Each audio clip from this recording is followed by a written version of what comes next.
Halo guys, kembali lagi di Deka Channel. Yang akan kita bahas kali ini adalah misteri dan mitos yang menyeramkan yang berada di balik keindahan Danau Singkara. Oke, gak usah kita berlama-lama, langsung aja kita bahas misteri apa aja yang menyeramkan yang berada di balik Danau Singkara ini. Check it out.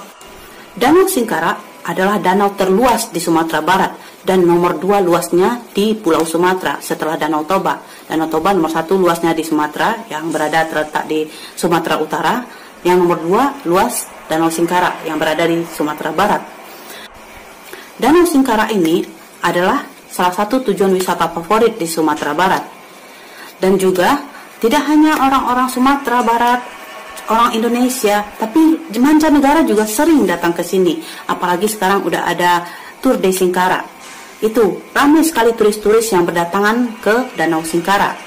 Dan Danau Singkara ini terletak di antara 2 kabupaten, yaitu Kabupaten Solo dan Kabupaten Tanah Datar.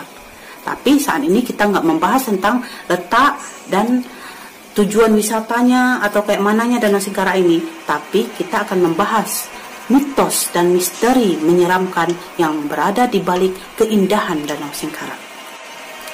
Langsung aja kita masuk yang pertama. Mitos dan misteri yang pertama. Ada lorong rahasia di bawah Danau Singkara. Jadi mitosnya ada terowongan rahasia yang berada di bawah Danau Singkara ini yang menghubungkan antara Danau Singkara dengan Danau Maninjau. Sementara Danau Maninjau ini dengan Danau Singkara itu berjarak 100 km. Tapi ada terowongan yang menghubungkan antara 2 danau ini. Mitosnya begitu. Mitos ini juga didukung oleh pembuktian-pembuktian. Yang pertama, ikan yang ditemukan di Danau Singkara juga ditemukan di Danau Maninjau. Jadi ada ikan yang sama. Di Danau Singkara ada, di Danau Maninjau juga ada. Makanya orang berpikir memang ada terowongan tempat lewat ikan ini. Akhirnya mereka bisa pergi-pergi antara Danau Maninjau dengan Danau Singkara. Bukti yang kedua, ada orang sakti zaman dahulu itu hilang di Danau Singkara, muncul-muncul di Danau Maninjau. Makanya orang berpikir berarti orang itu lewat di terowongan itu, akhirnya dia muncul di Danau Maninjau. Kemudian bukti yang ketiga, ada seperti tangga batu yang menuju ke dalam danau. Itu namanya Janjang Batu Basure. Artinya tangga batu yang berukiran gitu, seperti masuk menjurus ke dalam danau, seolah-olah seperti jalan menuju terowongan tersebut. Makanya ada mitos mengatakan ada terowongan yang menyambungkan antara Danau Singkara dengan Danau Maninjau. Misteri dan mitos yang kedua, pengunjung atau wisatawan dilarang berenang dan beraktivitas di Danau Singkara kalau Hari Raya Idul Fitri atau Idul Adha jatuh pada hari Jumat. Menurut ceritanya, kalau Hari Raya Idul Fitri atau Idul Adha jatuh pada hari Jumat, akan terjadi khutbah 2 kali. Kalau masyarakat sekitar menyebutnya dengan nama khutbah duwu. Jadi khutbah itu terjadi 2 kali. Pada hari raya itu kan sholat hari raya itu terjadi khutbah, terus sholat Jumat juga terjadi khutbah. Makanya itu pantangannya di situ. Maka itu terjadi pantangannya di situ.